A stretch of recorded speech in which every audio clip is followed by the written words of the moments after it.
This computer. All right. Did you hear that? Okay. Are you still there?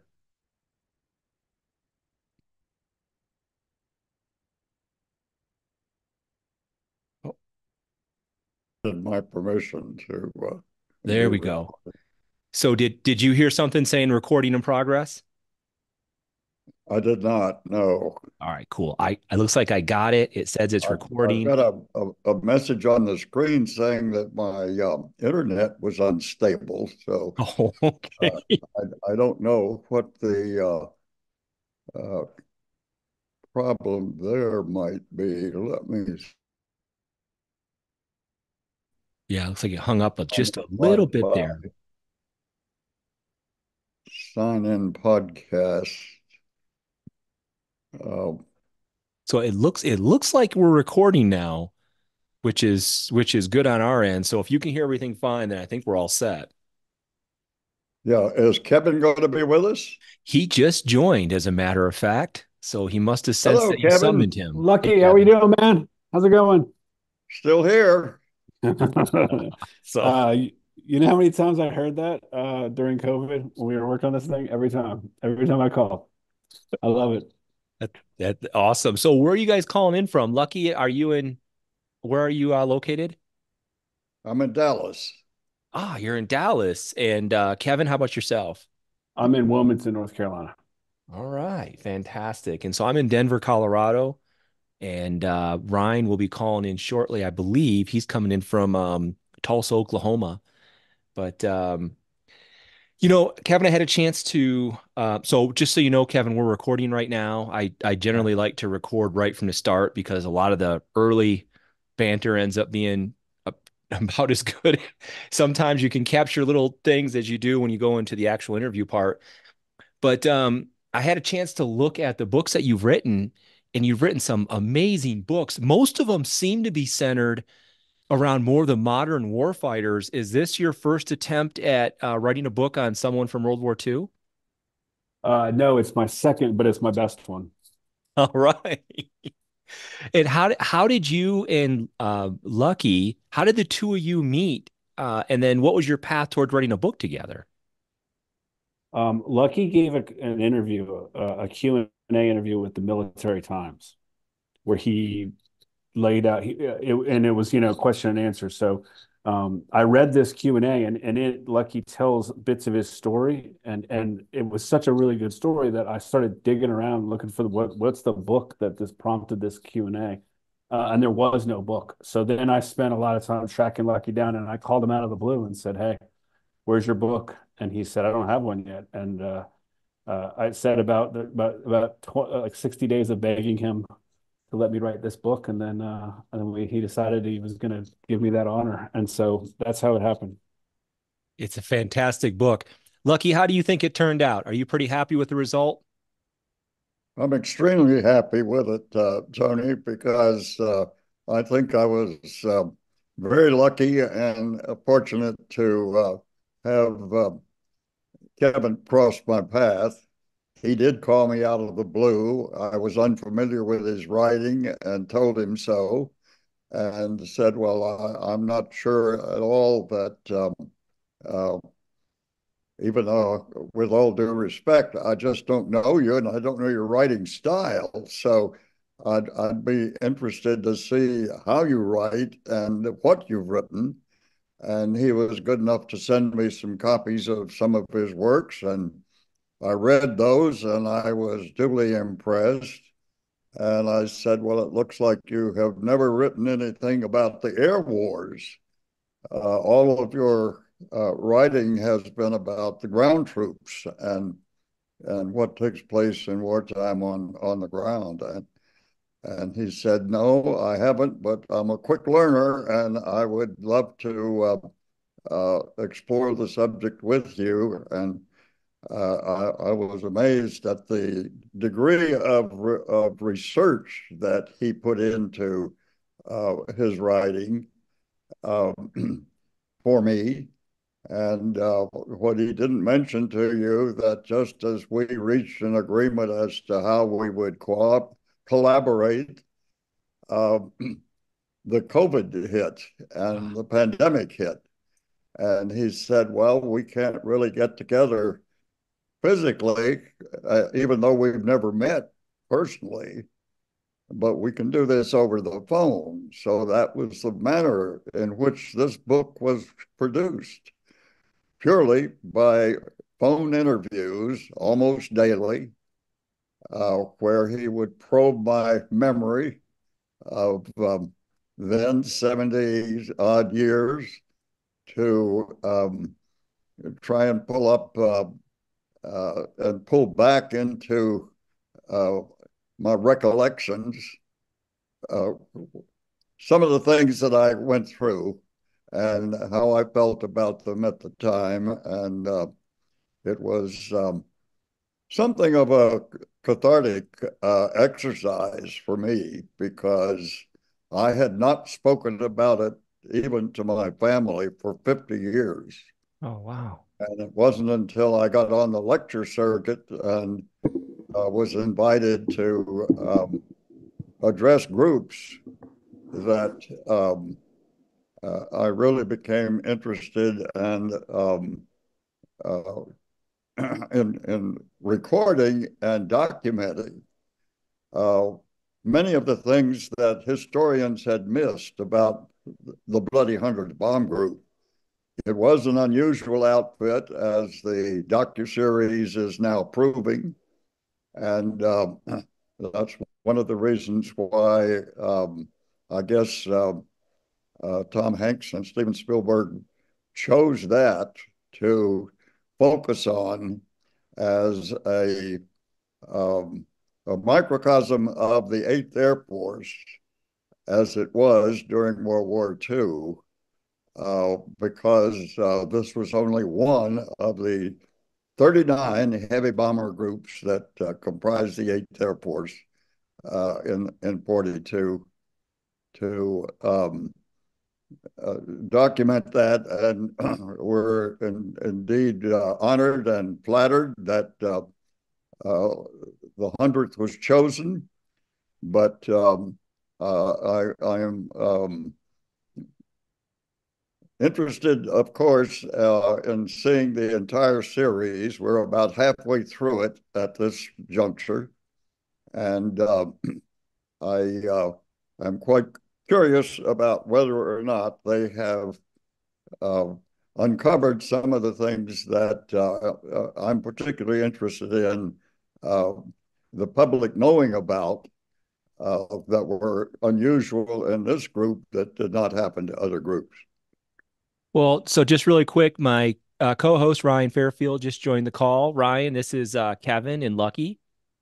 Hey guys, I finally made it in. I couldn't figure out how to get my computer to work right on my end. So you guys beat me to it. So Great to meet you guys.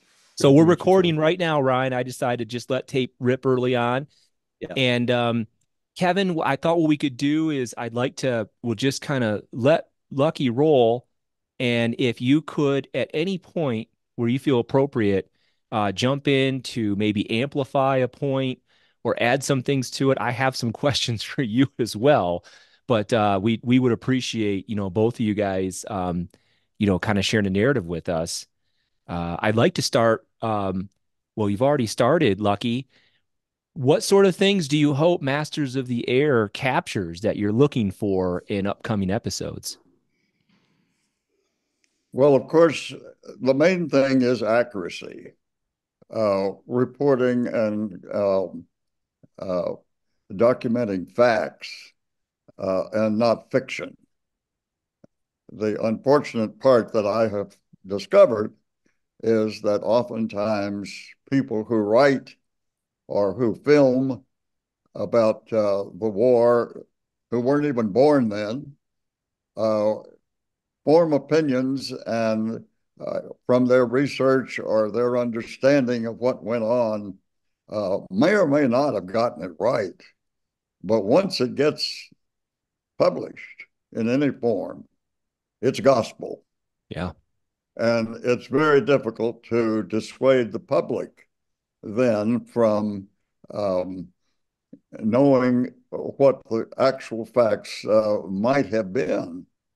And so I was extremely interested in Tom Hanks' public declaration that he wanted this documentary to be the most accurate film he had ever made, or he didn't want his name associated with it. And so, with that approach, I felt that that was the right purpose and objective to uh, approach World War II in the air over Europe.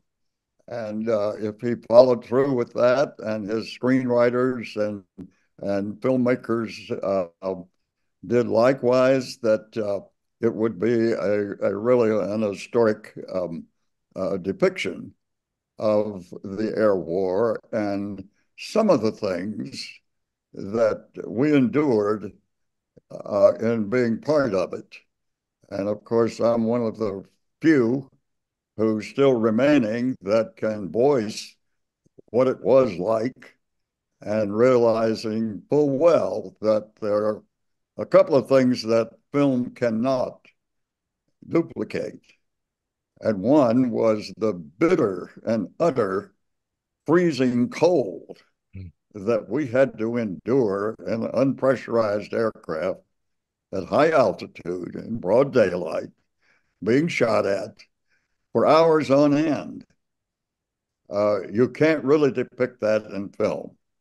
You can show pretty much the chaos and the pandemonium that takes place when you're under attack and in the heat of battle, but you can't really convey how impeding that cold can be at 50 or 60 degrees below zero for hours, and how it impacts your ability to function.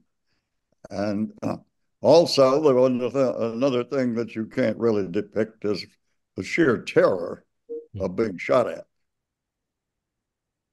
Sorry about that. The sheer terror part is something that I'd like to talk to you a bit more about with the scenes in Masters of the Air and what I read in the book that Kevin so masterfully wrote about you. Kevin, I'm not just saying nice things about you because you're on our podcast.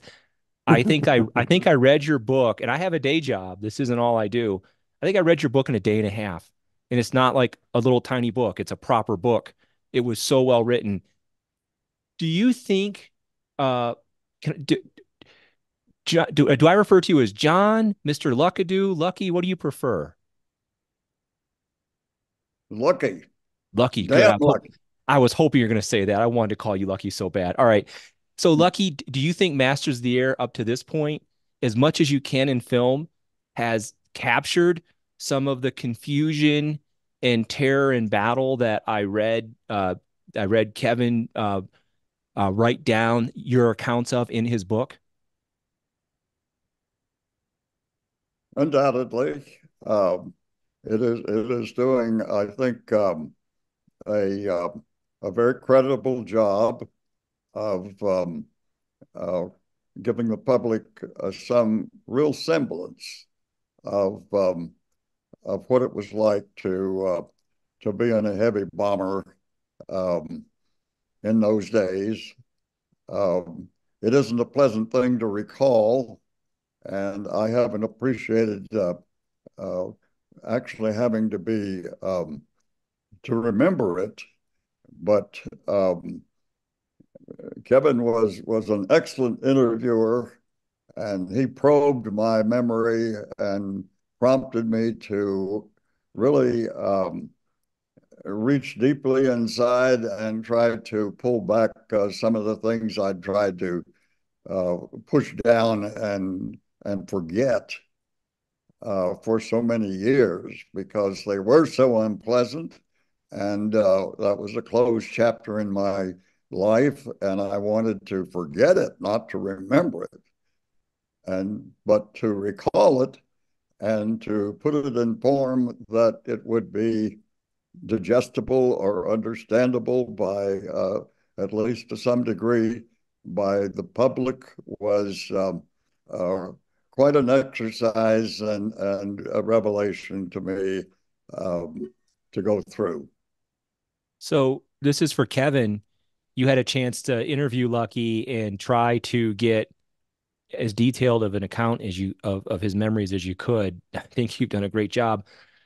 What part of his experience did you find particularly compelling that made you say, I need to write a book about this individual?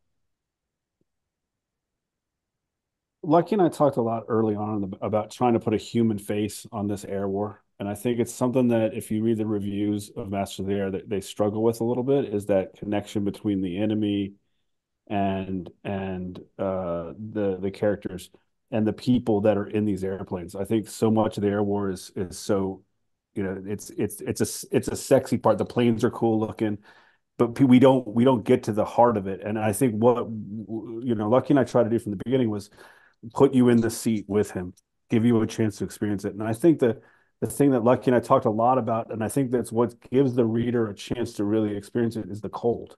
Mm. Getting shot at in the air is feels foreign, it's alien. But we've all been cold, and the amount of the level of cold they endured and the impact it had on them, not only in the aircraft but afterward and on their bodies, I think is a touch point that I think the reader gets, which is I think is something we overlook. And it's something I think the Masters of the Air is doing a really good job with, is showing these guys dressed the way they are. It's not Memphis Belle where they're sipping soup and wearing their cool hats, and they don't all look cool, right? They're all dressed.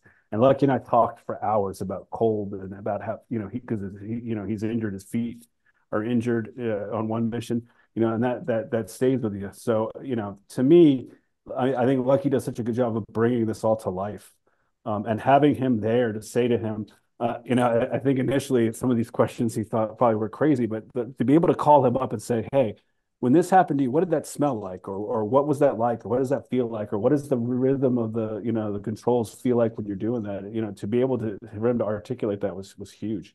And so that's where I think the power of this book is that Lucky's a gifted storyteller by himself, and that he was able to give me more than I needed to really put you in the cockpit with him, and that's what makes the book work.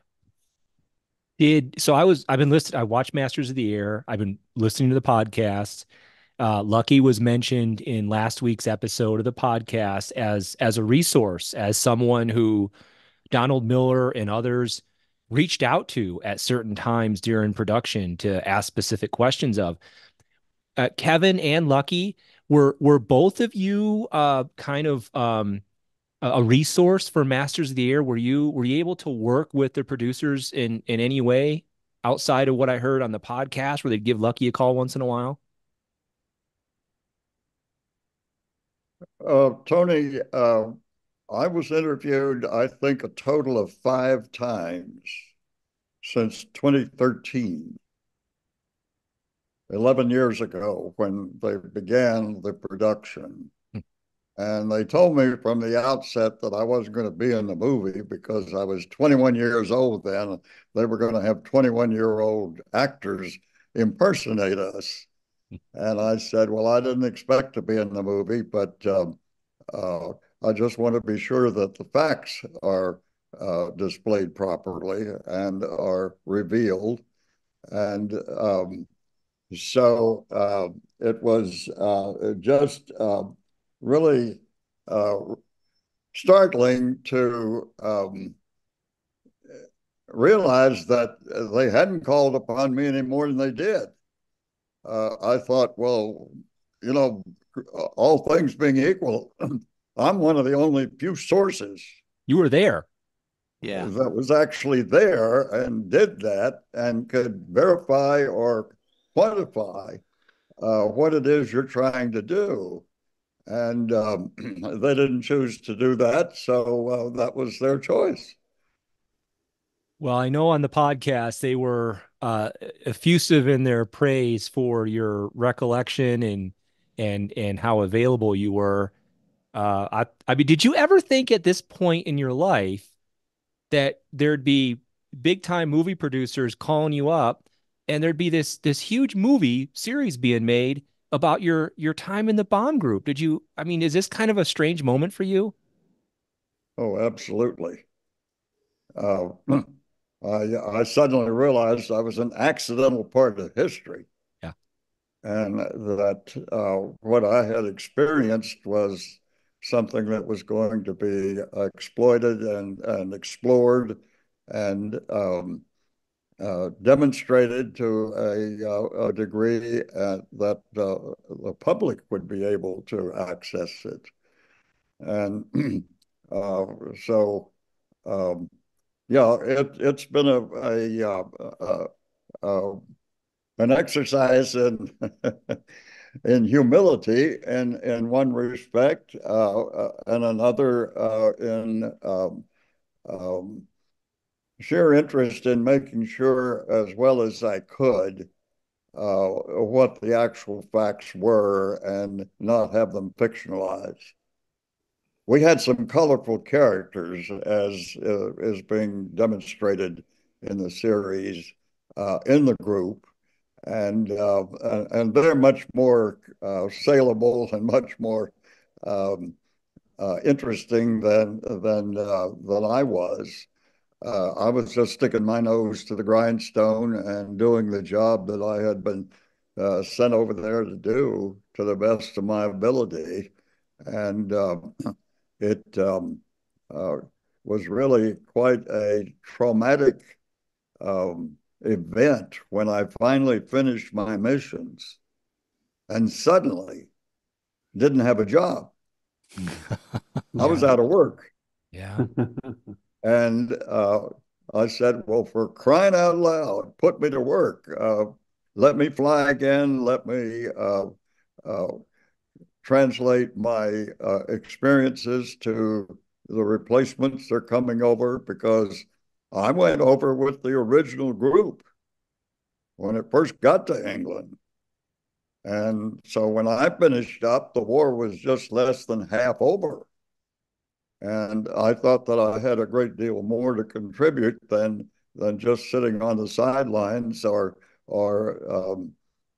being put out to pasture. And that's pretty much what they did. And the net result on me was I ended up with PTSD, and Mm. I didn't know it, and neither did they. And I said, it's just from sheer inactivity. I've been 4 months since I was in an airplane. And here I've got this experience, and uh, hopefully I could convey it, at least in some part, to those that are going over and going to face what I did. And I didn't have the benefit of that, but I'd like to make sure that those that come after me do. And they didn't see it that way. So I ended up being sent to the only instrument pilot school in America to learn how to fly instruments. And I said, my God, I needed that before I went to college, not after. Yeah, the weather in England is so. I think a couple of things that I've gotten out of books I've read about the Eighth Air Force experience, and it's been obviously captured in Damn Lucky, the book that Kevin has written about your experiences, is it's not just the cold and the sheer terror, but that the weather was as much of as an enemy to these pilots, to you guys, as oftentimes the flak was. Would you agree with that? Totally. As a matter of fact, as Kevin knows, I said, well, we didn't have one enemy, we had four, Mhm. and they all started with F. And the first one was fear, Oh, because we were scared to death. We didn't have any clue as to what we were confronting with the Luftwaffe. And they'd been fighting for 4 years, so they knew what the heck they were doing, but we didn't. The second was the fighters, of course, and they had the very best equipment. They were the finest air force in the world at that point, and they had been fighting and were battle tested, and they knew what the heck they were doing. The third was the flak, the anti-aircraft fire that they uh, could defend their targets with and attempt to damage us sufficiently to force us out of the formation, and then they could pick us off at will. And the last but not the least was the freezing. And that was the only physical injury that I sustained in my tour of duty was frostbitten toes. Yeah. And so When we we're got gonna a we're gonna hole in the canopy or in the nose, and it put this jet of cold air right on my feet and froze them to foot pedals. so I want to talk more about that. We're gonna pivot away from Masters of the Air and to the 100th Bomb Group and your story. But before I do, Ryan, do you have any questions before we make that pivot? Well, actually, I think you're about to talk about. I was going to ask about, did anybody lose any digits? I mean, of all the guys that I've spoken to over the last 20 years, I've never heard anybody talk about, other guys losing, anything due to the cold. And the cold was talked about, but it wasn't, talked about to the degree that's being made about, with Masters of the Air, and then of course your experiences and stuff. And so, I mean, it's interesting that this is being brought to the forefront and everything, and so it, begets the question for me, which was just, how serious was it? And did guys lose toes and fingers, and did they, obviously freeze to death? I mean, I'm sure that happened also, but just kind of curious. Well, the answer is yes, Ryan. They did. And as a matter of fact, in our hospitals in England, half of the patients were there from frostbite and the other half from battle wounds. Wow. But frostbite was a very, very serious factor in our function. And it hasn't been noted or it hasn't been recognized for really what a tremendous deterrent it was and impacted our ability to function. Hmm.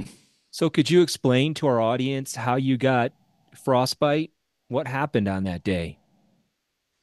Well, on a mission to Kassel, Kassel, deep in Germany one day, uh, a piece of flak penetrated the plexiglass nose of our ship, and it just curiously created this jet of freezing cold air directed right onto my feet. And I couldn't get out of it. Uh, I couldn't do anything but scream, for gosh sake, plug that hole. They didn't have anything to plug it up with and couldn't. And I sat there for 5.5 hours with that cold jet stream of air penetrating my boots and my toes, and it literally froze my feet to the rudders, to the pedals. And so when we landed, they had to chip me out, Jeez. Oh, and I couldn't stand up, of course. They sent me up to the hospital, and I was there for 8 days, and they packed them in ice first, and then gradually restored them to body temperature. And fortunately, I didn't lose them. But Ryan, you asked about, you didn't hear about the fatalities or the injuries that were sustained from frostbite. And they weren't often referred to, but I can tell you that I know at high altitude, in an open window in the waist gun positions, if a gunner would remove his gloves, his fingers could self amputate Oh, to the nearest knuckle. And he oh, wouldn't have any pain, he wouldn't have any blood, he wouldn't have any consciousness of what's happening until he looked on the floor and there were his fingers. my Lord. oh my gosh. I've never heard it described to And they that won't seriousness. possibly have that in the documentary, I can assure you. So There'll for be no reference to that whatsoever. so what kind of temperatures are we talking about up there? Minus 50 to 60 degrees Fahrenheit. Oh my Lord. And you're the missions you mentioned being stuck in that position, frozen to the rudder pedals for 5 hours. What sort of how long were missions? What kind of range? We're talking 6, 7, 8 hours? 10, Oh my sometimes Lord. 10 hours You know, total. and the other thing that you talk about in the book with respect to the cold is you said that it would create kind of a malaise. Like it had this effect on your mental health, your ability to do your job. Well, the cold we had to endure, and of course, as soon as we landed, uh, we could warm up and we could sleep in a warm bed with clean sheets that night, and recover to pretty much a limited degree. But it was just something that we had to contend with, and it was part and parcel of daylight high altitude bombing, which the Brits begged us to abandon. Mm. They said you can't possibly withstand the losses that you'll sustain from the Luftwaffe by going out in daylight. And for pity's sakes, give it up and join us in nighttime bombing because we've tried daylight bombing and it isn't successful. The Germans cut them to ribbons, and that's why they resorted to only nighttime bombing at lower altitudes where they didn't endure the extreme colds that we did, but they were no better protected against what they had to endure than we were. So there's been more books written about the strategic bombing philosophy, the bomber mafia, about the idea of daylight raids with the Norden bomb site and high precision bombing. And it's been kind of I don't know, you look back through the benefit of hindsight, kind of criticized as being maybe not appropriate for the technology of the time. What are your thoughts? What were your thoughts then? I should say you were there about strategic bombing, about daylight bombing. Did you guys believe in that, or were you questioning the efficacy of that strategy at the time? Neither of the above. Okay.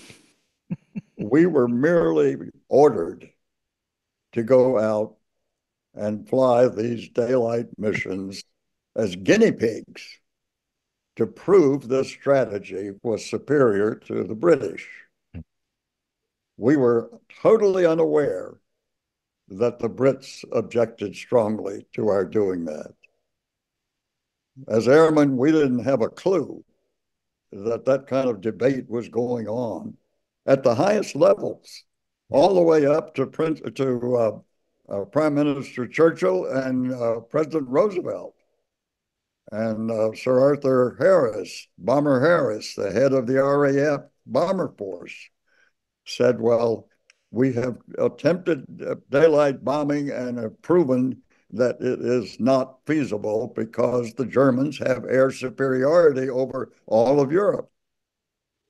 And they control that, and we're playing in their backyard. So we can't possibly overcome that, but we except by nighttime bombing, where they just went over with pathfinders and dropped a flare and bombed on the flare.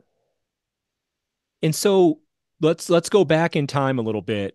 The 100th Bomb Group, I mean, you would arrive there with the leading element of the 100th Bomb Group in June 25th, 1943.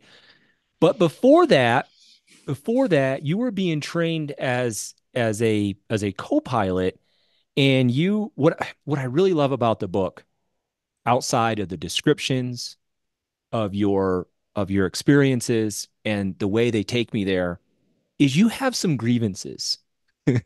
And instead of hiding them and and saying, well, that was in the past, you're just like, you know what, this wasn't right, and I want to get this on the record. One of them, could you tell our audience a little bit about being thrown into the cockpit of a plane that you weren't familiar with a crew who didn't know you?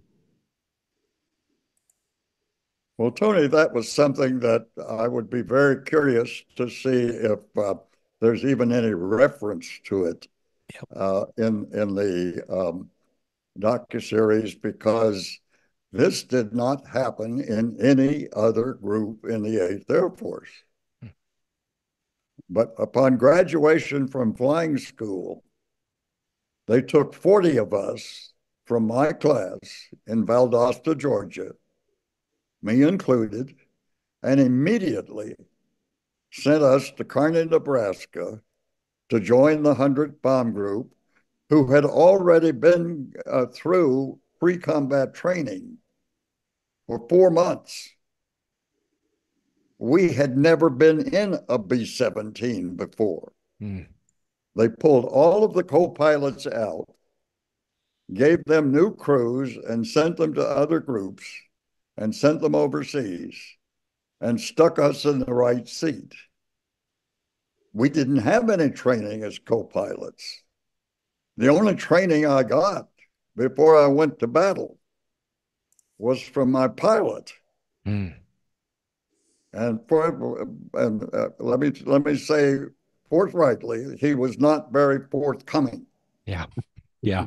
He wanted to fly the airplane all the time himself. Yeah. And so he was very stingy about what he taught me. Uh, and that was stupid. Yeah. Because I was second in command of the crew.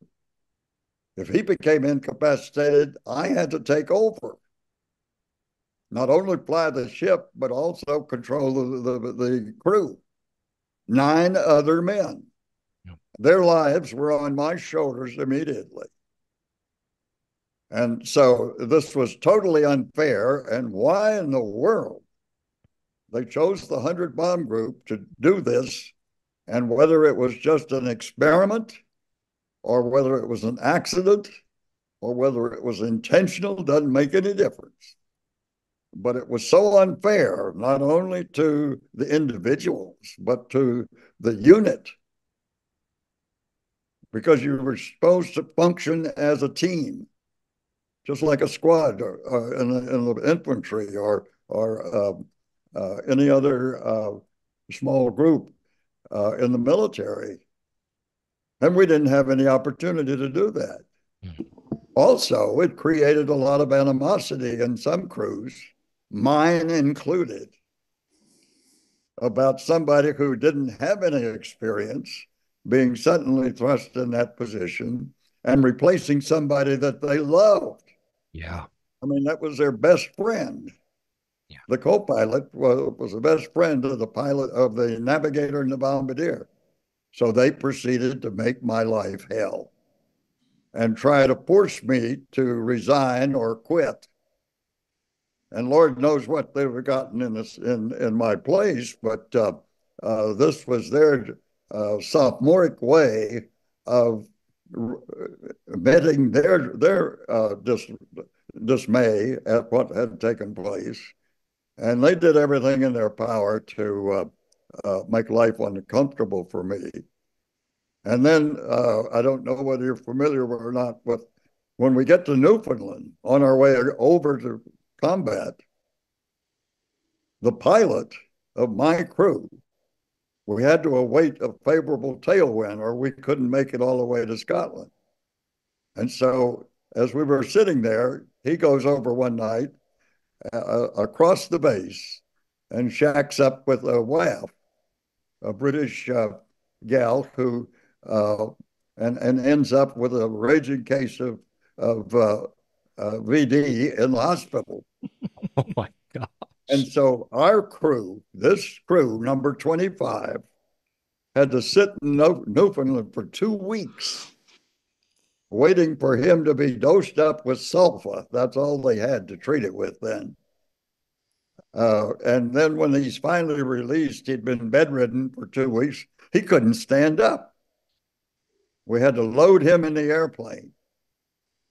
And he says to me, Lucky, you're going to have to fly because I can't. And I said, well, that's obvious, isn't it? Oh my gosh. And this is after he wouldn't let you have much stick time anyways, and now you have to Yeah. do it. So that's the way I got to combat. There's a couple of two things on this too. One is if you watch Masters of the Air, the second episode, where Egan goes into the what was that? I didn't do it. I didn't. Egan goes into the pub. I don't know what I'm doing here. And he talks. He sees somebody hitting on the waitress, and at the end of the before the end of the episode, he walks by her. He says, "Hey, that guy just says gonorrhea." Yeah. That was Die. That was That's a the guy that guy that you Lucky's were talking about. talking Yep. about. Oh Holy my crap. gosh. So they So if you worked read it. the book, yeah, you know the inside story on that. It was a true. He wasn't being mean. He was telling her the truth. Well, The what's second part of that story is at the 100th Bomb Group reunion in Dallas when we were doing a Q&A in the book. The night before, I had dinner with Dai's grandson, I think, okay. who was all excited about the book. And I'm hoping we can get through this Q&A without Lucky telling that story. That's the one thing. That's the story I don't want him to tell. And we're almost to the last 2 minutes of our Q&A, and Mike Faley, the historian, asks Lucky some way where he can tell that story, and he ends up telling the story. And the whole time, I can't stop looking at his grandson because Oh Lucky's telling the No. story. okay. So how did his grandson respond to this truthful recollection about his grandfather? Um, I think it was like a known story. Like I Ah, don't think it was that shocking. And we talked a lot about if we wanted to put it in the book, but I will never feel more uncomfortable lucky than that moment when I was sitting out there and I could feel his eyes on me. I thought it was refreshing because Mhm. wars are fought by human beings who are inherently imperfect. And I know we call that, the greatest generation. And I have an enormous amount of reverence, Lucky, for you and your generation and what you did. But it doesn't mean that you guys were angels. I mean, you guys were human beings just like everyone else. You were young men thrust into war. I can't tell you how many times Ryan and I have had an interview, and one of the veterans will start talking about something that happened when he was on leave, and all of a sudden he just kind of, well, let's just say he redirects his conversation to another place. so so I thought it was great. To me, it humanizes this. The military is full of snafus. And that Yep. was that was a terrible one for you, where not only did you have to deal with a hostile crew because you replaced one of their crew members who they loved, but they put you in an unfamiliar crew in an unfamiliar aircraft with someone who had some questionable leadership abilities. I thought it was great. It was in the book. I did. Kudos to you guys. And in fact, there's another thing that happened that you talk about in the book that I read about in another book. I read about in another book about how, the 100th Bomb Group was kind of uh, seen as a problem child in the Air Force early on. And they explained how the bomb group was supposed to muster to do this navigation flight, and a bunch of bombers just kind of flew off and did their own thing. And it ended up creating such a problem that the commander, I think Alkire, got demoted for it. And one of them was one of the pilots flew to his hometown to go visit his wife. And Lucky, that was your plane. I mean, what Kevin, you write about it, but at what point did you realize that your pilot, Di, was going to go on a joyride and just land in a field somewhere to visit his wife? No, that isn't correct, Tony. Oh, On that mission, that was a mock mission to San Francisco, oh, to bomb San Francisco, and they hit a cloud deck and busted them up, and Alkire, the commander, landed in Las Vegas, oh, that's it. and uh, we went on and bombed San Francisco on that mission. Okay. But then on another occasion, we were on a practice mission, and we flew to his hometown and landed in a grass field that he had learned to fly on. Oh. Uh-oh. Di, I think, is one of the more interesting people you meet in this book. because of the comment that you made. And Lucky and I were very conscious. Again, going back to the idea that as we started writing this book, our goal was to. Combines and tractors and wreckers and everything from miles around to Oh, hold pull on, us. Lucky. Lucky, hold on. Your internet cut out. Could you start over again and I'll edit that part out? Could you talk about how Di landed in his hometown on that field? Okay, we were on a practice mission, and he never said a word to us about what he was going to do. But he veered off and landed in Steubenville, Ohio, which was his hometown. And this grass field was sogged in mud, and we stuck. We couldn't move the airplane, Oh, and so. Without telling the crew anything, he got all of the townspeople to uh, survey the countryside and bring in all of the movable equipment that could possibly tow an airplane. And they pulled us up and put us on uh, wooden planks at one end of the field, and we revved the engines up. By then it was dark, and all of the townspeople lined the field on both sides with their headlights. And here we're sitting at the end of the field, and we rev the engines up to full power, and suddenly released the brakes and jumped off of it, hopefully that we would continue to move it because we had enough speed. And we took off through the trees at the end of the runway. We landed with tree branches in the landing gear. oh my gosh. And he was not court-martialed for that. We never heard any word. He never apologized to the crew. We didn't get off the ground till after midnight, and we didn't land till 3 o'clock in the morning back in Kearney, Nebraska. Oh my And that was the kind of guy he was. Ooh, okay. So Kevin, you were talking about Di being one of the more interesting characters in the book. Could you expand on that? Only in that, if one of our missions was to really make these guys human and three-dimensional and not archetypes, I think we did that with this crew and the way that, Lucky's pathway to Thorpe Abbott's with these guys, I think illuminates, there's a real humanity. It's an ugly side of humanity, but it brings sort of a storyline that we're not used to seeing in these kind of books. And I think it also, if you see the way, Lucky as he goes through his 25 missions, Di's crew's the first one to get through, which was also featured in Masters of the Air.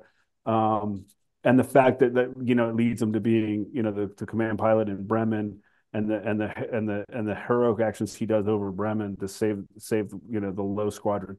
I like the Lucky's. There's a symmetry to the way Lucky's story, his World War II service, that works in a way that if you made it up, people wouldn't believe it. With that and with Sully. I mean, Sully is another great example, and I think he's a really important piece of this story. Well, let's get to some of those. Great segue. So let's get to Thorpe Abbott's. You land there. You're finally there. You're in theater. What are your first impressions of the airbase and the men around you and what's going on? Well, we get there, and we don't even get a chance to fly a practice mission before we're suddenly thrown into combat against the Germans. And because we were so totally unfamiliar with what we were going to be confronted with, uh, we just were horrified that we were having to go out, fly through that soupy English weather to get up on top and form up in formation. And then we were supposed to have fighter escort, but there were no fighters in the theater that could accompany us beyond the enemy coast. And that was the Spitfires from the RAF. They were escorting us only as far as the the enemy coast. All of Europe was occupied by the Nazis, and they had to turn around and go back and refuel. So we were flying naked with no escort, uh, still, and unbeknownst to us, trying to prove this strategy of going out in the daytime at how high altitude was the best way to utilize our bomber force. But we were just innocent. We were so darn young, Tony. We were 21 years old, hairy-headed college kids, and we didn't know any better.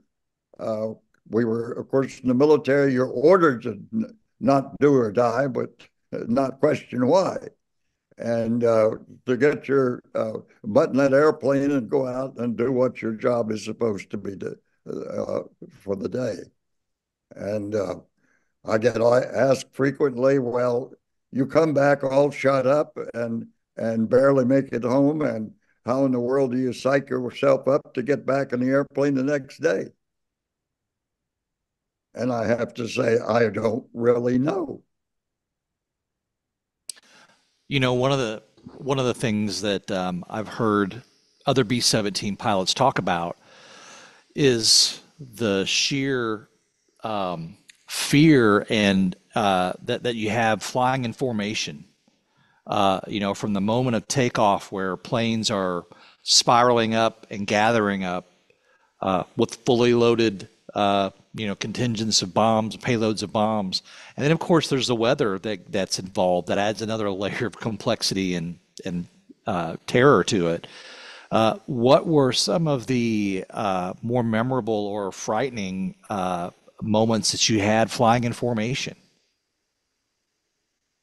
Well, actually, it isn't generally known, but when the bomber force turns on the IP or on the bomb run, you turn the airplane over to the bombardier. He interconnects it with his bomb sight through the autopilot, and he's literally flying the airplane, but you're still in formation. Ooh. So you've got to be constantly on guard to grab the controls and disengage the autopilot if the plane starts to drift too close to somebody else in the formation. That's just one of the things we had to contend with. Now, you mentioned also climbing through this horrible English weather. Sometimes on takeoff, the clouds were right down on the deck. And the only way that we could take off was to have the co-pilot keep the airplane straight on the runway and the pilot start out on instruments. Because if he starts out visually and gets airborne and then tries to transition to instruments, he can be upside down and he thinks he's right side up. Yeah. You get vertigo instantly. But the horrible thing about that is that there are 39 groups of heavy bombers in England. They're all taking off at the same time, flying through that same soup. And so the chances of mid-air collisions, which we had, is imminent, and that's in the back of your mind. And I remember we took off one day, and I was flying, and I heard this whoosh, and I thought, "Oh my God, that was another airplane." Oh, It came that close, I could actually hear its engines and get the prop wash from it flying over my head. My God. So not only did you have a number of accidents that occurred with just formation flying, but then you had to deal with the flak and the fighters. So let's take the fighters first, because in full disclosure, Lucky, you know, Ryan and I have interviewed a number of B-17 and B-24 pilots, but I think you're the first one we've ever interviewed who flew in the early days of the war. Like, you came there hmm with the 101st, with the 100th Bomb Group, before fighter protection, before we had the numbers. I think every single B-17 crew member we interviewed has said this. Ryan, correct me if I'm wrong. They said we didn't have it nearly as bad as the guys that came in before us. Well, you were those guys. Yeah. You were the ones he was talking about. Could you talk about what you remember from any of your missions, whether it was Bremen or Munster, about the fighters and the effect that they had on the formation? Well, the first thing that we discovered was the ingenious ability of the Luftwaffe to perfect techniques to attack our formation. And one of the most effective was to get out about 3 miles in front of the entire formation in line abreast of 30 or 40 FW-190s and 109s, ME-109s and ME-110s in line abreast and fly directly through our formation. God. Now, that rate of closure between the two forces would be almost at altitude, almost 500 miles an hour. And we didn't realize it at first, but eventually we recognized that there was only a 4-second interval in that passage when their guns would bear on us and our guns would bear on them. The rest of the time, they were overshooting or undershooting, or they were just flying through us. But that was, chicken. That was just like playing chicken. And we didn't veer, and they didn't veer. They had machine guns, they had 20-millimeter cannons, and they had rockets. And they would be firing all of those, and you just see their wings light up like Christmas trees.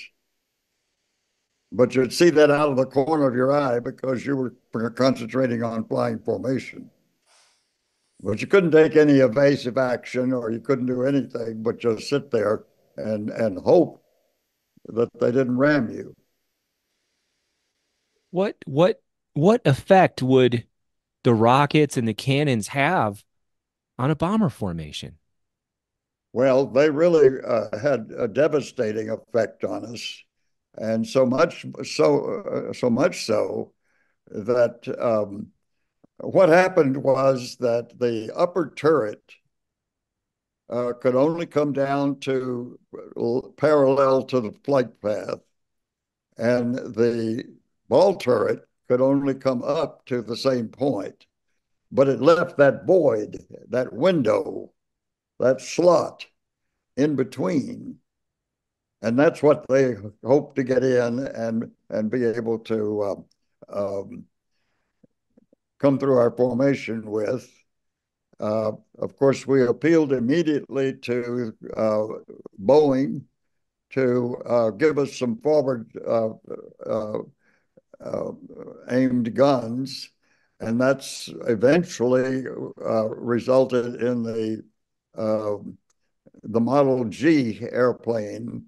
We went over with the Fs, and they mounted a turret underneath the bombardier's position in the nose, which the bombardier could, with twin 50 calibers, and that pretty effectively interfered. It didn't make them quit, but it certainly gave them due cause to ponder the effectiveness of that technique. And so what they did was they reversed, and instead of coming through us head on, they'd get out behind us, just out of gun range, and lob these rockets and 20-millimeter cannon shells into the tails of our airplanes.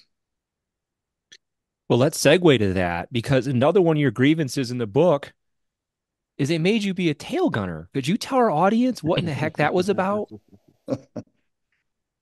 Well, that's another thing that I'm very anxious to see how they treat in the documentary.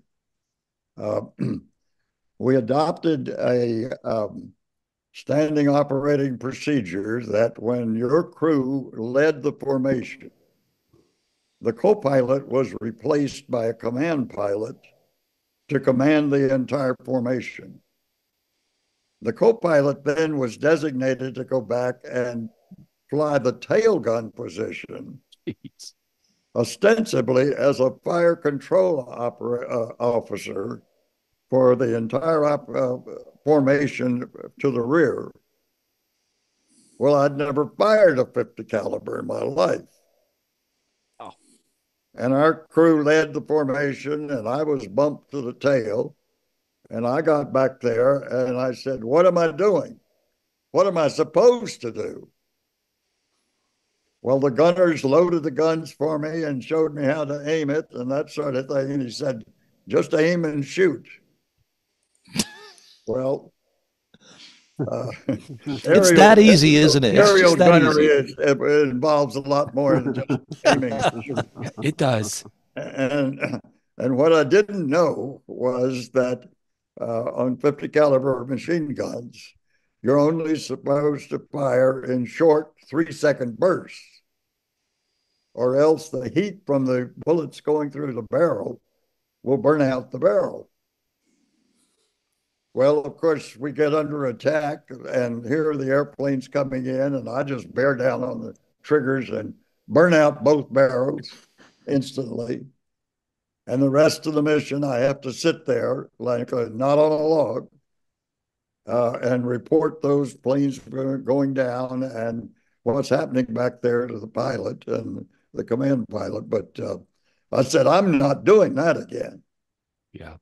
When we landed, I refused to do that again. And they said, well, then you'll have to sit on the ground when your crew leads. So that's why I didn't finish up with that crew. I had 4 missions yet to fly.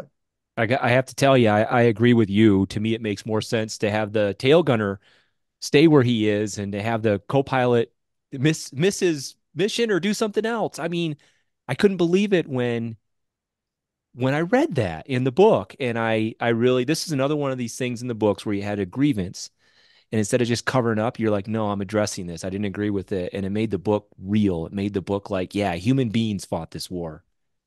And, I think, correct me if I'm wrong, was Dye's crew, which you're on, was the name of the plane, what was the name of the plane again that he flew? Sunny. Sunny. Was that the first one from the 100th to finish 25 missions? And not the first plane, but it was the first crew. So we get a lot in the Stephanie, Memphis Belle, but you served on the crew that finished 25 missions, the first one then. that's right. And he was, I think, trying to make amends for his goof up at Newfoundland on the way over to finish up as rapidly as he could and get the heck out of the group and go back home to his family. He was married, and the plane was named for his son, Sunny. Yeah. And that airplane, when we had flown about 18 missions in it, was being flown one day by another crew, and they got shot down. So we lost that plane, and we thereupon got another plane, and we named that Sunny 2. Hmm. And that's what they finished up in. But one other gunner and myself were the only 2 members of the crew that didn't complete the fastest tour in the European theater, and that was 89 days. But that's an incredible piece of history I didn't appreciate. I thought all these years that the Memphis Belle and their crew was the first one, but it was the one you flew on. Now, of course, you wouldn't be able to leave with them because you were grounded for, not being the tail gunner and your injury and all that. But a Well, statistic. let me be clear, Tony. Yep. The Memphis Belle finished up in 1942. Oh, okay, gotcha. This Oh, is a wow. 100th bomb So group. it predated our Dye's crew. And Got it. actually, uh, the Memphis Belle was not the first crew to finish. The first crew to finish was Hell's Angels. And they were being sent back to the States by for a bond tour. And a brigadier general was being uh, reassigned to the Pentagon. So he said, well, I'm going to fly this crew back because it's going to be a famous crew. And uh, so he pulled rank and he was flying it and flew into a mountain in Iceland. Whoa. Killed them all. You're telling me that the first crew to finish 25 missions had a replacement, a brigadier general, go on a glory ride and then killed them by hitting a mountain? Absolutely. Oh my gosh. And of course, that was such an embarrassment to the Air Force that they had to designate another crew.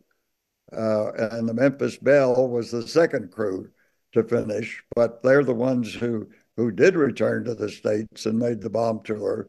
And they were lauded as being the first crew to make 25 missions. I did not know that.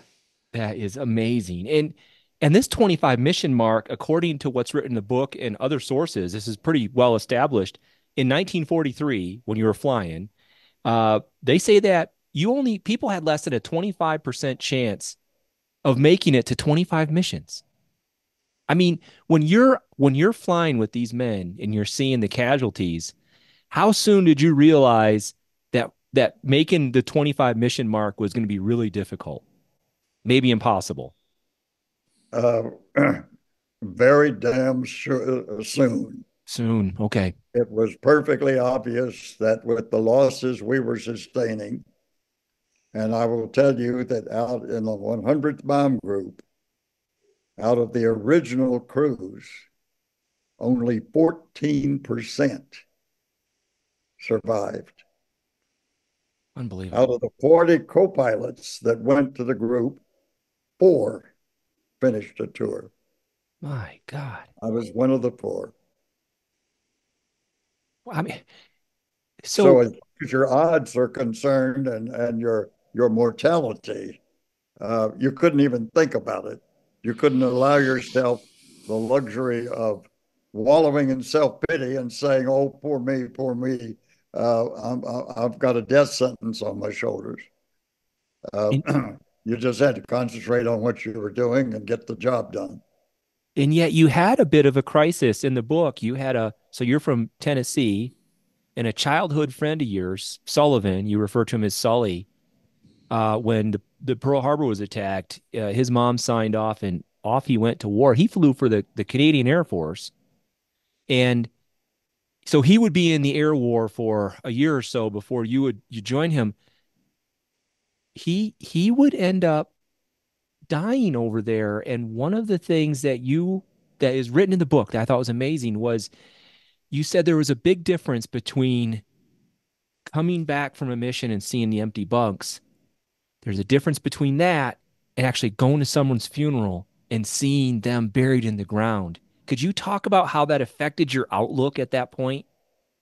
Well, it was a game changer for me, a life changer, because he was not only a dear friend, but I did have to attend his funeral. I actually had to notify his mother at the bequest of his wing commander that he had perished on takeoff the day before I got there to visit him.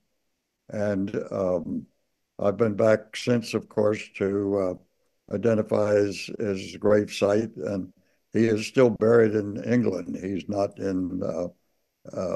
wasn't repatriated to the States, although she had insisted that I arranged to have that done. And I said, well, he wasn't flying for the Americans, he was flying for the British. Oh, And I I don't have any control over that. I was But the contrast, Tony, you're exactly right, was that in an air war, there are no funerals, there are no memorials, there's no reference to the crew that went down. They're just gone. They're just immediately and instantly removed from the picture. And all you've got is empty bunks. But you don't have time to grieve. You've got to go out the next day and keep doing what you're doing and hope for the best. So Lucky, that brings up a question that I've always wondered. You think 25 missions, well, gosh, I'll just go over to England and in a month I'll be back. 25 missions, one a day. How long did it take to get 25 missions in? And were you flying roughly every other day? I mean, how long would it take to do this? Ryan, we were flying every day we could. And I had volunteered our crew for every mission.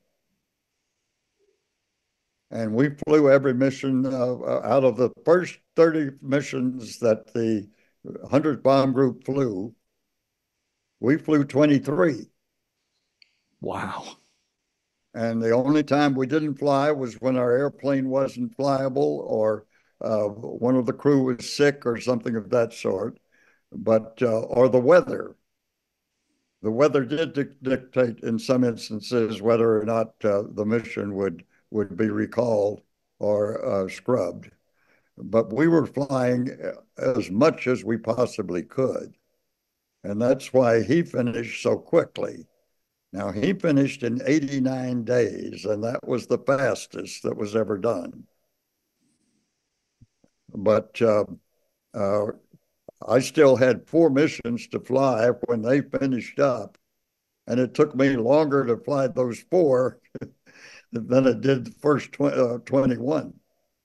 Because you arrived over there on June 25th, and I think your last mission wasn't until February, and there was a lot of drama in between. And I don't want you to cover all of that. I want people to read the book. I want them to. There's a lot of stuff. So for our audience, if you think we're covering everything exhaustively, we're not. These are some of the highlights. But what could you describe what it was like flying that last mission, and what was that mission? What was it to? Well, the last mission, I was the acting squadron commander of the second bomb group, or Guam squadron, the 350th. And the commanding officer was off in a rest home with battle fatigue, so he wasn't even on the base. But at any rate, as his operations officer, I could cherry pick the missions that I flew because that was my job to determine who flew and in what position, particularly if your squadron was designated as the lead for the group. And this mission came up in the middle of February of 44, and I only had 1 mission left to fly. And it came across that it was a mission to take out a missile site on the shores of France that was lobbing V-2 missiles into London. And they had a 160-foot long rail that they launched these missions on, these missiles on. And so I thought that would be a milk run. We'd just duck over the coast and drop our bombs and scoot home, and it would all be over. And I picked a crew that only had 1 mission left also, and they happened to be from Dallas, and flying Alice from Dallas Nice. too. And so I called up the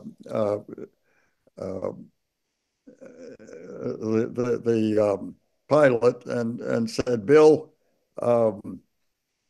we only each have 1 mission to fly, and this is one we're going to finish up on. So it'll be a milk run, and we'll just dodge over the coast and drop our bombs and get home, and we'll be through. And he said, I'm with you. So we took off, and the Germans knew where we were going, and they came halfway over across the channel and attack us before we could ever get to the target. My Lord. And shot us up pretty good, but we still managed to bomb the target and take it out and get back. And it was a short 5-hour mission, but that's the way I finished up.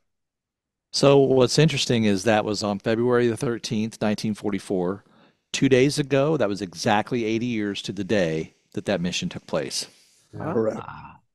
So, well, I have some general questions about your time over there before we transition a little bit to some of the post-war stuff. What what what was your most memorable mission? The one that was most, I mean, the one that was most terrifying, or that you saw something that you're like, oh my gosh. Well, definitely the mission that starts the book is the one to Bremen on October the 8th of 43, the beginning of Black Week. And I was flying with a new crew as an instructor. And that was the first mission that I flew after the initial crew finished up and went home. And this was the first time that we had ever witnessed the Germans flying through their own flak. Oh, Normally, when the flak guns opened up on the bomb run, um, they would lay off and wait and allow the guns to battle damage us enough to hopefully push us out of the formation. Uh, but they were flying that day through their own flak. And when they ran out of ammunition, they were so aggressive, they were ramming us. oh my God. Kamikaze. Wow. We had never witnessed that before. And so on the bomb run, we lost 12 out of our 18 airplanes out of the formation. And I was the only element leader that was left flying. And I fired a flare, and the rest of the 5 airplanes that were airborne formed on me, and we managed to tack on to an ensuing wave from the 95th Bomb Group that had lost a squadron, and we tucked in with them. And I had lost an engine over the target and was only on 3 engines, so I was slowed up somewhat. And I was afraid I was going to have to drop out of the formation because if I slowed the formation down too much, they'd stall out, and they couldn't afford that. So, but I managed to nurse it along, and I didn't really think I was going to make it back, but we managed to do so. And the operations officer of my squadron had been in the plane immediately in front of me that had been rammed and blew up. And so when I landed, the squadron commander came up to me and asked where he was. And I said, well, I saw them blow up, so I don't think anybody got out. He won't be coming back. Oh And my he said, all right, then that makes you the operations officer. So that's when I assumed ground duties in addition to still having to fly my remaining missions. We talked about fighters earlier. We didn't get to flak. Could you, what do you remember about the flak over there? Well, the flak was terrifying because it could be so heavy, and they could move those flak guns around on rail cars and trucks to protect their targets. They were very effective. Initially, we didn't believe that their um, guns could reach us at high altitude, but heck, they could go to that altitude and beyond Mm. without difficulty. In fact, we discovered that their guns were actually radar controlled, and they could plot our altitude and direction and wind and all of that sort of thing, and electronically fire them at the right point. So all they needed was just Hitler Youth to load them, and Wow. there were hundreds of them. They were turning out thousands of anti-aircraft guns, and they were very effective. And you couldn't defend against them. LeMay proved to us that if we tried to take evasive action, we could just as easily fly into it as away from it. And so we just simply tried to uh, continue to fly straight and level and form a platform for our bomb drop.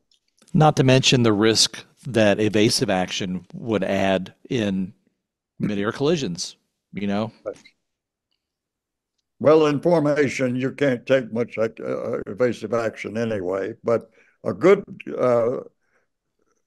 formation leader could vary the direction of the flight and the group just a half a degree or a degree, a full degree, and throw the guns off. So, because it took about 45 seconds from the time the missile would leave the muzzle and reach our altitude. Oh my Lord. And we could see where they were aiming, and we could a good leader could take some action to steer away from them. What did you fear more, the fighters or the flak? Both. It wasn't a matter of which. Um, we lost as many aircraft to flak as we did to fighters. In the, you know, in various movies, whether it's Band of Brothers or Masters of the Air, they show the effect of flak on an airplane, moving the airplane up and down. Is that right? Did they get that right? Is that what it looks like when you're flying through flak? Oh, yes. You see these black puffs, and that means that the shell has exploded, and anything with 150 feet radius is going to get shrapnel. And it only takes a little piece of shrapnel to go through an engine or a propeller or through the tissue thin aluminum of your fuselage. Did you So, have so it's very dangerous, and uh, it's a sinking feeling to realize that there's that much danger out there. Uh, but if you've seen it, the chances are you've avoided it. did you ever have anybody on your flight injured? Oh yes, oh yes, yes, Okay. numerous times. My understanding, again from reading the book, but I got you here. You're right in front of me, virtually at least, that the role of the co-pilot was kind of like the manager of the plane. The pilot flew, your job was to help him fly, but also to check in on the crew and to manage any sort of emergencies. I mean, did you ever feel overwhelmed? Oh, absolutely. Our duties were numerous. We had to transfer fuel to try and maintain um, uh, the weight and balance of the aircraft. We had to figure our uh, remaining fuel to get home on. We had to take care of any emergencies that arose or injuries, uh, assign a crew member to take care of another crew member. Um, a co-pilot was, like a cat on a hot tin roof. So we interviewed somebody from the 390th Bomb Group who flew with the 100th a lot, and, Mm-hmm. and his name was Alfred Kramer. And Alfred told us that they loved flying with you guys because you guys would take all the hits that the 390th almost never got hit as much as the 100th. They called you guys the Bloody Hundredth. And he said there was a rumor going around base, and I want to see if this is true. He said that because remember, he came in later in the war, like, after you had left, probably like June or July of 44.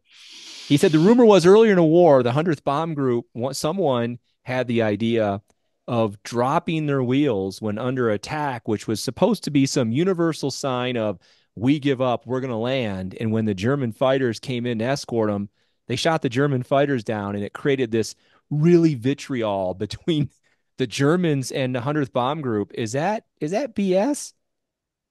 It is, Okay. and it's untrue. It's been proven both from the German side and the British side and the American side that it never happened. Mm. But it was a fanciful story. Yes, there was an unwritten code of the air with the Luftwaffe that if you knew that you were so badly damaged that you couldn't make it back home, you could surrender by lowering your wheels and that the fighters would escort you then to the nearest airdrome, and you'd land and be taken prisoner. And that on the Regensburg mission, which was back in August of 43, August the 17th of 1943, ostensibly, that very thing happened to a crew in the 100th. And that crew was not even in that region when that was supposedly taking place. And so it's been thoroughly disputed and proven to be just fictional. But the rumor took legs, and every time it was repeated, it was elaborated on. And we still suffer from the onus of it to this day, and always will. But that's one of the reasons why we were called the Bloody Hundredth. So I have a real quick question. You know, why would a crew want to drop their landing gear, land their plane, turn a B-17 over to the Germans? Would this rather than just bail out, let the plane crash and destroy the technology? Would it be solely because maybe everyone on the plane was too wounded to be able to jump out? What would be the reason for it? Uh, Ryan, it's strictly a matter of the circumstances, uh, how badly injured maybe some of the crew members were, how badly shot up the airplane was. Uh, there's so many ifs that could be factored into a situation that would justify that, that it's a decision that the pilot would have to make, depending upon what he's confronted with. And whether it's justified or not uh, is debatable, but nevertheless, uh, it was adhered to and was observed and actually worked. If you instead of wanting to risk being shot down and crashed, that from because once you're away from the formation and you don't have any mutual protection of other ships, you're strictly on your own, and it's just a matter of time before the opposing forces will bring you down. Okay, so I only have really one more question before we just I have two questions, and then we'll start to wrap this up. We've had you for almost an hour and a half, and I appreciate it. I mean, question number first one, Egan and Clevin, those and Crosby, those individuals are featured pretty heavily in Masters of the Air. What are your memories about the guys that you served with? Has Masters of the Air showed their personalities pretty correctly, or what are your thoughts on it? Well, actually, that's difficult to gauge because they don't look like that. They're not attempting to portray them physically as to how I remember them. In the first episode, I had an impossible time of even trying to identify who they were talking about. I could barely catch the names, and it wasn't until I saw a version with closed captions and could hear some of the dialogue and discern some of the dialogue that I could identify. Uh, Also, they've taken some liberties in sticking mustaches on a number of them that never had mustaches. Oh, really? Uh, Egan did, but um, Harding, the commander of the group, never had one, and certainly Crosby never had one. Uh, as the series progresses, you'll be also seeing someone brought in who was really a very colorful uh, character and a hero in even our own vernacular, and that's Rosie Rosenthal. Yeah.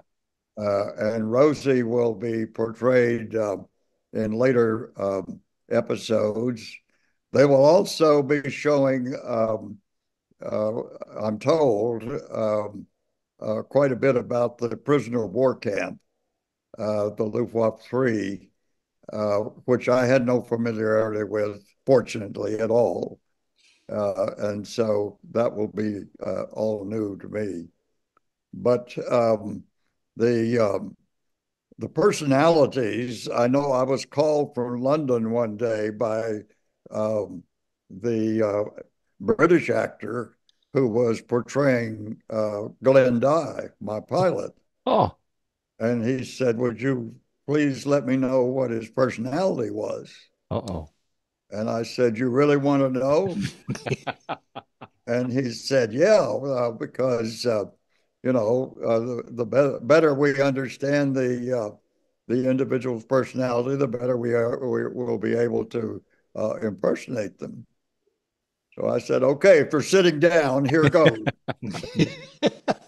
And again, for those who haven't read the book, read it. We're only scratching the surface here. So, um, So, well, I just want to jump in, Kevin, um, with uh, with choosing John as a subject of your book. How did you decide to write Lucky's story with him? How did you decide to get in touch with him? Had you known him for a while?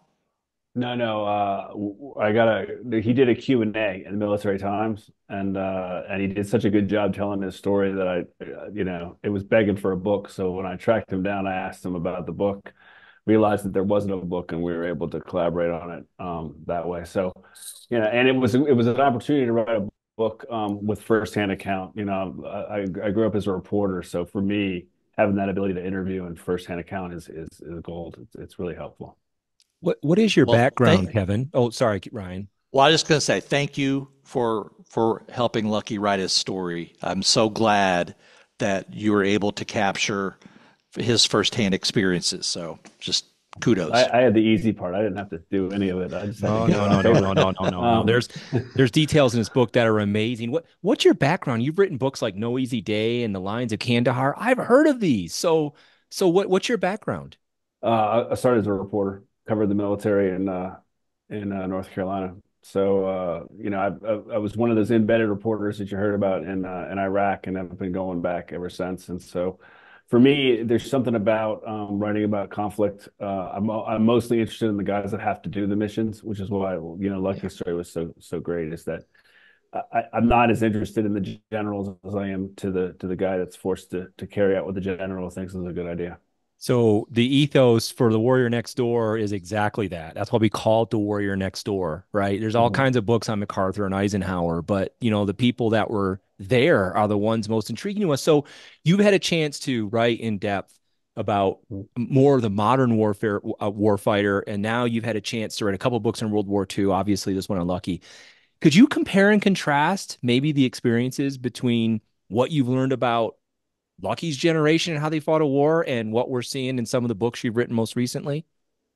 Well, I mean, that's what I applaud Lucky for the most is that he brings such a humanity to this story, and he takes some of the mythology away from it and tells you exactly how they felt. From being fearful to making some bad decisions in Newfoundland to some of the shenanigans and that part. I think they're the same guy. I've thought a lot about this. I think the biggest difference between the veterans that I see, they all do it for the same reason. They're all doing it to be with the guys that are left and the right. Lucky flew that plane the best to his ability because he had nine other guys counting on him to do it. Same thing with an SF team member is going to be there to make sure that the guys to his left and right survive, and he does his job to the best. The one difference I find is modern veterans who grew up watching movies tell a story in a very cinematic way. Oh, Um, the World War II generation, I find, don't tell it as a cinematic, and it takes me a little while to drag that cinema out of them. That's Where interesting. the modern guys, we're conditioned to the Spielberg, like we know how Yeah. to tell a story very symbolic like that. that's amazing. I hadn't thought about that. We that, and there's another thing that I want Lucky and Kevin to comment on. Another common theme with all the veterans we interview, doesn't matter what war it is PTS. And Lucky, you mentioned this in the book. Um, and you talk quite a bit about how important, your wife Bobby was to helping you get over that. I'd like to hear from both you guys. We'll just start with Lucky. When did what how did you overcome some of the post-traumatic stress that you spoke about earlier in the interview, or have you?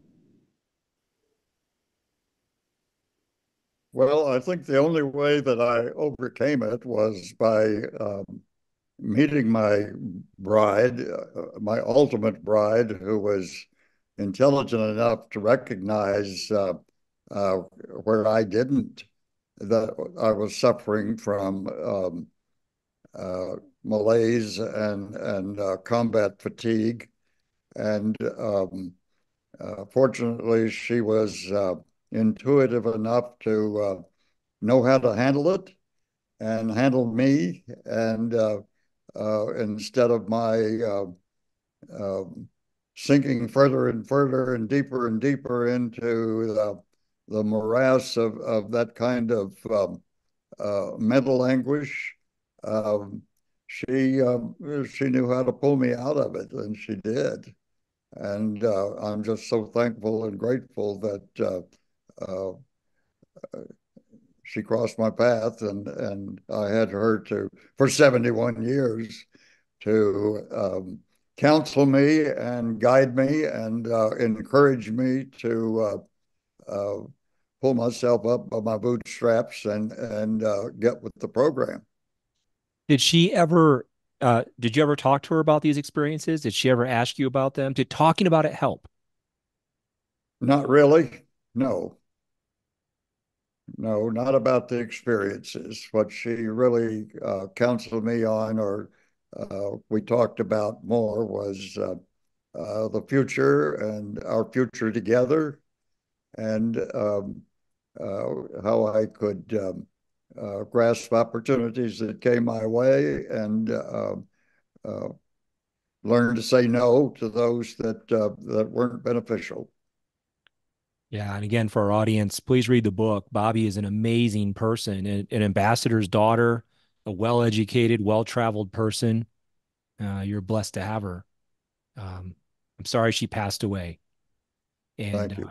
or or we can celebrate the fact that you had 71 amazing years with her. That's really awesome too. Kevin, you're talking about the modern war fighters and their struggle with PTS. How can you comment on that? What have you noticed? Is there a better support group now for these guys than maybe there was back in Lucky's time? Oh yeah, I mean, by far, it's come a long way. I think no one goes over there and experiences what these guys experience and comes back unscathed. I think we're getting better at supporting them. I think one of the things is we've got to really, we put veterans on a pedestal a little bit, and I think we need to live up to what we say we're going to do. Right? It's one thing to make them heroes; it's another thing to live up to the commitment of helping them. I think the stigma around mental health is getting better. It's going away.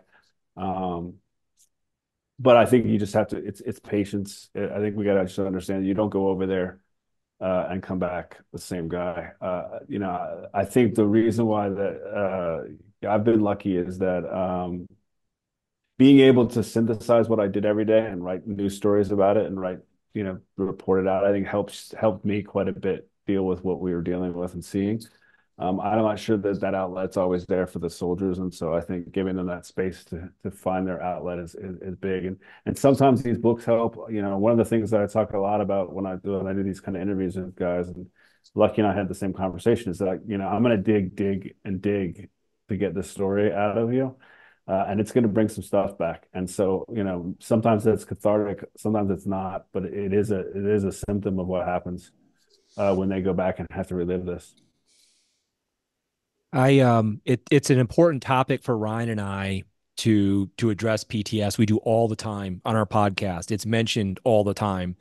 And one of the things that Ryan and I didn't realize when we first started interviewing World War II veterans like 20 years ago is, we heard what a lot of people have said. I'm sure you guys have heard this as well. I a lot of times the vets would say, "This is the first time I've talked about it." There sometimes be family members in the room, and after the interview, they would say things to us like he or she never said these things to us before. What we started to realize is that just having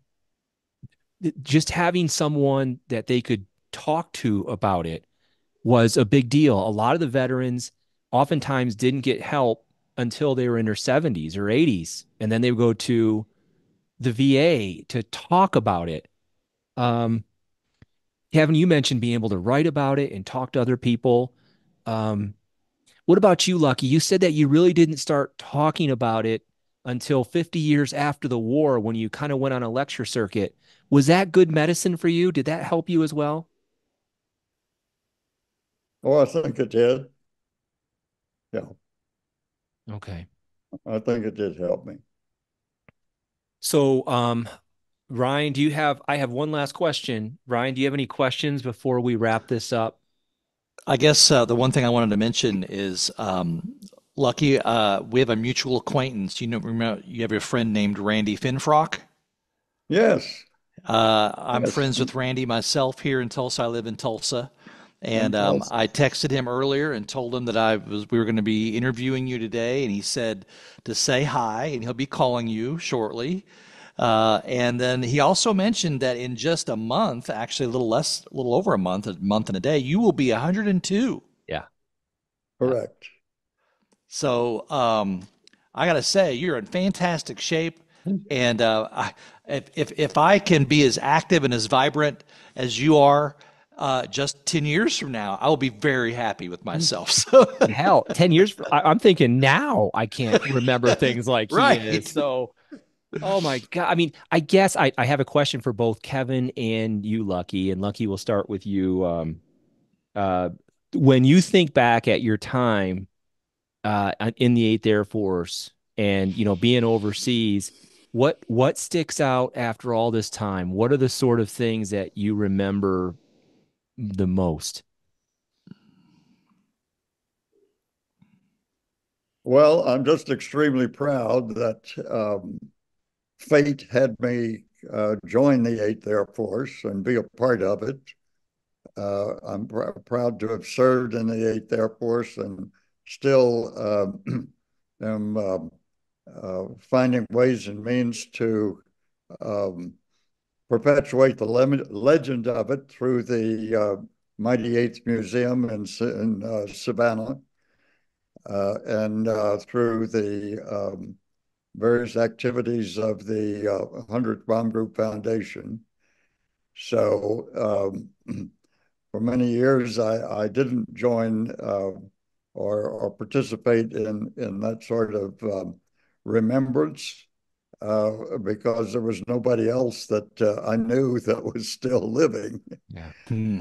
And all of the people that I met at reunions were relatives or they were people who came to the group long after I did. And so we really had very little in common.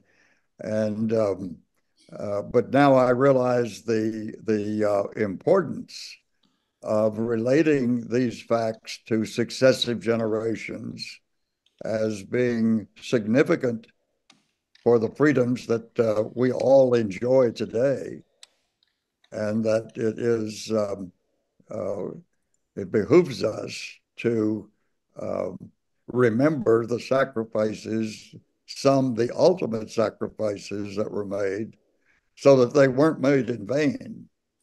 Because disappointingly, the current generations we do not feel are doing justice to the memory of those of us who did put our lives on the line then and since to protect the values and the ideals that we hold so dear, or we wouldn't be here.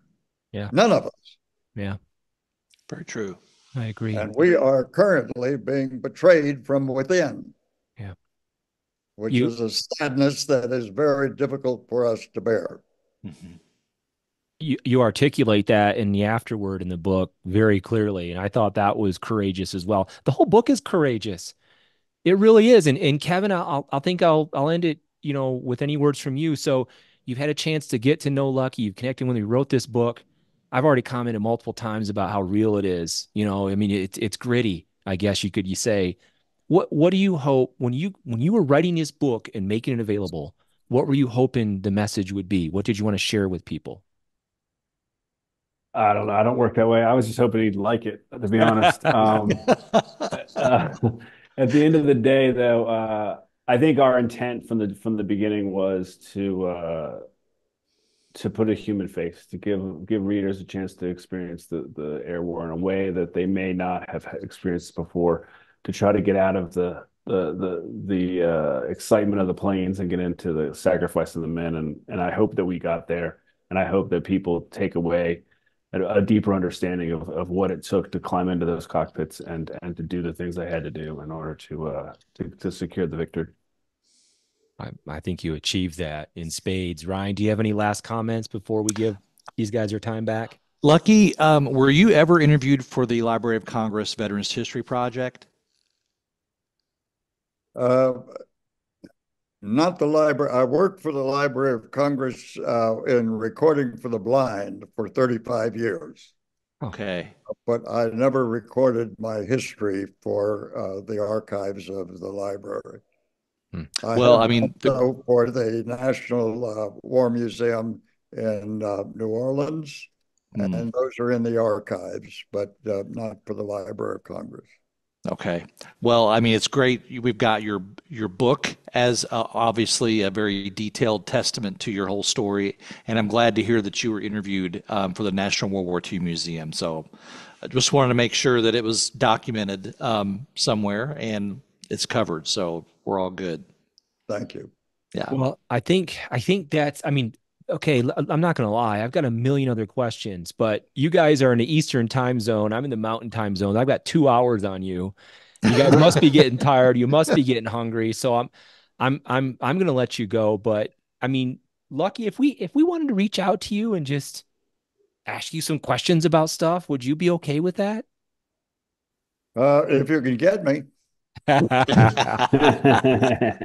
So tell me a little bit. I'm currently on a pretty fast track, I'm sure. Tony, and I'm amazed at the avalanche of um requests that have flowed in since the release of the documentary, and truthfully, I'm really hard pressed for time because I'm due someplace right now, and Oh, okay. I'm going to have to sign off. So Uh, nice being with you, and thanks again. No, Thank you, thank you, sir. Lucky. We appreciate it. Kevin, could Yeah. you stand for a second? Thanks, Sure Lucky. can. See ya. See you, Lucky. I'll call you tomorrow. Okay. Um, so Kevin, I've had a chance to kind of go over all the other books and stuff that you've written. And they're absolutely amazing, but I hadn't thought about the effect of being a war correspondent and being embedded with the troops and seeing what they're seeing. I mean, how difficult was it for you at times to cover some of the stories that you had in the field? I mean, was that what I don't pretend to understand that. Um, it- because I was, because you're synthesizing the information that you have, and then you're able to write it. You're going through it again. I think that was a very good coping mechanism. I've been lucky. I have a little bit. I was a bit of an after action magnet where I was never really, like a movie under fire or anything seriously. I mean, people shot at us, but not effectively.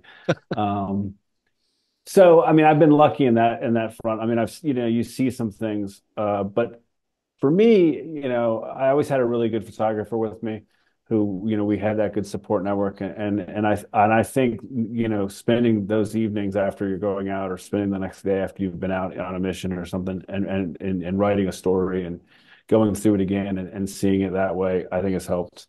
I think that some of the issues that these guys run into is they're placed in situations where it's life and death for not only them but and for their unit mates. I was never in that situation. I was always nobody was asking me to do anything that important. I show up with a pen and a paper. So Well, Lucky mentioned about how busy he is right now. yeah. Ryan, I can't thank you enough how grateful we are for you making your time and his time available to us. Mhm. Are you being rolled into this tsunami that is Masters of the Air as well, since you've written the book about one of the few survivors left in the 8th Air Force? Not really. I mean, Orloff and I have exchanged texts. He's one of the creators, mostly congratulatory stuff. No, not. I mean, that was in production, and while we were working on the book. So there was talk about getting some of the information from the book around the Bremen mission. But if you recall last episode, that was the Bremen mission, but they told it through the eyes of Yegan instead of Clevin. Yeah. And so the fact that you weren't on the mission, I don't think they really needed much from me. Yeah. Well, I think it's freaking an awesome book. And so what we'll do is, Ryan and I will do some edits. We'll put your books, everything on our website. We'll make sure people know how awesome you are. And I can't thank you enough for this Yeah. connection. And we'll stay in touch. I'd like to keep track of your future projects. Can you speak to that? What are some of your future projects? So I'm working on a book now about a guy named Jerry Sage, who you're not going to see him, but he was in Stalag Luft 3. He's captured in North Africa, and he's an OSS operative who was mistaken as a pilot, and he shows up in Stalag Luft 3. He falls in with the British early in the war, and he is part of the Great Escape, the guy that did the Whoa. Great Escape. But he is the character, or he is loose. The character that Steve McQueen plays in the movie is loosely based on Jerry Sage. And so this will be the true story of that character. Thank Okay. God that we have the true story, because Uh, go ahead, Ryan. I know you got some thoughts on this. Well, so do you know Marilyn Walton? I do. Okay, she's obviously probably the foremost expert of Stalag Mhm. Luft 3 and the POW experience. So, and then we interviewed a guy named Harold Dunn, who was a B-17 pilot, shot down, interned at Stalag Luft 3. And he was an American, of course, but he was put Mhm. in the British sector of the camp. And they asked him to help if he wanted to help with the Great Escape. He was one of the guys that deposited the dirt in the courtyard. The Penguins. Yes, That was yes. Jerry Sage's guys. Yeah, those are Jerry Okay, Sage's guys. He ran the Penguins. really? Yeah. So Is he still alive by any chance? He just passed away a year ago. Of course he did, because I yeah, can't find Yes. anybody who knows Sage and can Yeah. talk to me about what he was like. You're welcome to we could send you a copy of his interview That'd be great. if you'd like to use it for any sort of background material or research for your book. No, I'd love that. If you guys have that, that'd be Yes. great. I mean, I've got some of Sage's kin that can talk to me, but he wrote a book, an autobiography that was pretty good. But there's some gaps in it. So really what I'm doing is using that as sort of the narrative backbone and then filling in the gaps. The book actually breaks into three distinct sections, and I think it'll be an interesting, you'll have the OSS, creation of the OSS in the beginning, sort of that kind of spy versus spy thing. And then, when he gets captured, he becomes this irritant, and he decides that his mission then is to torment the Germans. And so he does that. And then he eventually escapes as they're moving all the POWs west to get away from the Soviets. He escapes in Poland and spends about a month in Poland witnessing the reoccupation by the Soviets. And that is probably my favorite part of the book, because you don't really get that book very often, and to see it through his eyes, and it influences his future, because throughout the book you'll hear him, he'll talk about he wants to get out and be a teacher. But after he sees what the Soviets do to Poland, he's getting ready. He's training up to go fight the Japanese when they drop the bomb in Hiroshima and Nagasaki. and he realizes he can't with the atomic age coming, dawn of the atomic age, and the threat of the Soviets. He can't leave military service, and he ends up staying in until he's a colonel in the special forces. Yeah, So it's a so really nice arc. Oh my and the reason I gosh. said earlier, thank God you're writing this story, is one of the things we talked about in the Harold Dunn series. We had Marilyn Walton on as a guest for that. Is we talked about all the chicanery that they did when they Mhm. made the movie that wasn't true, that you didn't even need because it No. was already amazing. And Yeah. so I think I really applaud you to, that you and others are trying not to Walt Disney this crap anymore and actually say, hey, this is what really happened. And oh, by the way, it's way better than him riding around in a motorcycle. So I applaud you for that. I think it's great. The book doesn't go deep into the Great Escape. People have done good books on that. And Mhm. he actually is transferred out of the camp where when it happened, so he's not able to take part in it. Um, but he does have a pretty good escape on his own, where he almost escapes and walks from Stalag Luthor and Sagan, Poland, south to the Czech Republic. He almost walks that all the way there, and in that little exodus, that little odyssey, it's pretty cool. Some of the things he does. Um, at one point he hides in a drainage ditch with like a reed in his mouth, so the Oh, dogs don't see him. So he's a pretty cool guy, and he's I guess the was he personifies that American kind of cowboy, like I'm going to defy you, and you can't stop me. So it's sort of he's a fun guy to write about because he is so kind of gregarious.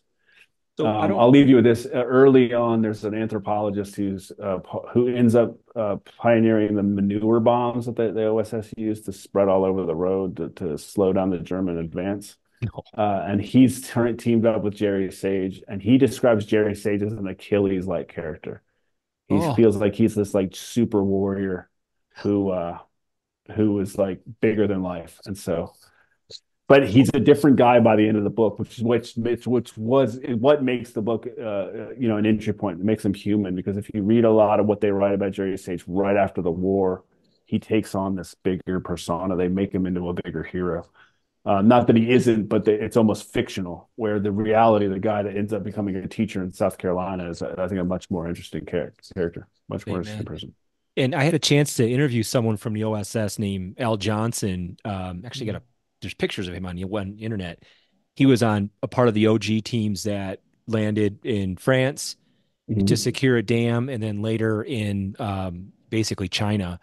I don't know, he talks a lot about the training. There are papers. I have got scans, maybe 100 pages of declassified OSS documents on the teams and how they were kitted out. You might have all that, but if you want me to send you those as well, I can. Send anything you've got. I'll take all of it. I've got a lot of it. But you never have too much, and inevitably I'll run into a little nugget I'll need, and you'll have that nugget. So I'll take whatever you can get. The OSS, the issue with the Jerry Sage OSS section is that it's not a big battle, so there's not a lot of after action reports, and these are little commando raids. And he doesn't get into the detail of it. So I'm sort of struggling in this aspect of the book of how much can I push the envelope with what's true, or he sketches out a few missions, but none of them have any kind of real heft until he's eventually captured during the Battle of Kasserine Pass, and that's when he gets captured. Oh, It's the I first. can't wait to read that. That sounds Yeah, fantastic. it's all. Well, you're an awesome author, Kevin, and Thank you. thank you very much. I'll be buying more of your books. I just like reading generally, and No Easy Day feels like kind of the next one that I'm gonna probably plow through. But thanks again, man. I'll send you the stuff on Al Johnson. He just had just a shit ton of stuff on it, and I just scanned Yeah. all of it, and it's like, man, I don't know if we can use it for our podcast either, but it was really detailed on all the different OGs and how they were fitted out. So I'll send it to you. Maybe you can glean Yeah. something out of there. And if you guys need other guests, let me know. I mean, do you guys do modern heroes and everything too, Hmm. or just? Yeah. I Yeah, mean, we sure do. like I could get you guys hooked up with Rusty Bradley. There's some other guys. John Wayne Walding from Shock Valley is kicking around here somewhere. I can get you his email. I mean, if you guys want to think about, what I'll do is I'll think about some guys I can get you that would be interesting interviews. I mean, Rusty Bradley is a gregarious raconteur who will entertain you till the cows come home. And I don't need to be on that one. I'll let him tell it. He does a really nice job with that story, but he's also got a pretty colorful career in and out of Afghanistan that I think you could, if you wanted to do something on that, he could give you a good sense of what that is. Plus, he speaks Pashto with like a Western North Carolina accent, so you got to get him to do that too. Okay. I'll tell you what, if there's someone that we can have access to that we can have in our podcast, if you make the introduction, we'll do it.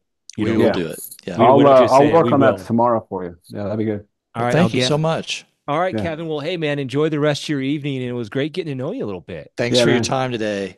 Thanks. No, too easy. Let me know what I can do to help. And thanks for the help. Thanks, Kevin. Take care. See y'all. Okay.